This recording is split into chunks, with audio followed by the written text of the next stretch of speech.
Hello viewer, এবিএগ্রো প্রজেক্টের একটি নতুন বাগানে আপনাদের সবাইকে স্বাগত। এটি একটি ফসলের মাঠ। বাদাম চাষের পর ব্যানানা ম্যাঙ্গো ও গোল্ডেন এইট পেয়ারার মিশ্র ফল বাগানের জন্য তৈরি হচ্ছে।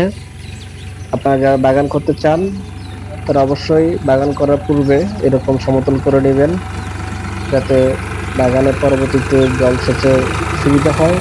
এছাড়াও জলাবদ্ধতা নিয়ন্ত্রণের জন্য পানি যাতে নিষ্কাশন করা যায়, এই লক্ষ্যে খুবই সুন্দর করে দেখেন এরকম সমতল করে নেওয়া হচ্ছে। যদিও একটু খরচটা বেশি হবে, তারপরও পরবর্তীতে আর বাগান নিয়ে ভোগান্তিতে পড়তে হবে না।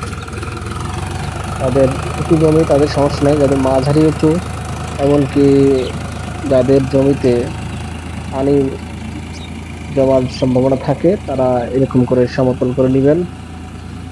যেমন এই এগ্রো প্রজেক্টের ম্যাঙ্গো বাগানে এরকম করে সমতল করে নেওয়া হচ্ছে।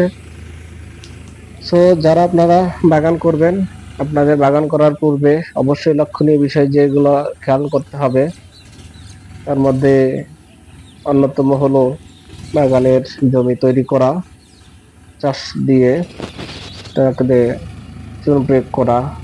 এছাড়াও আমি ব্লিচিং প্রয়োগ করছি।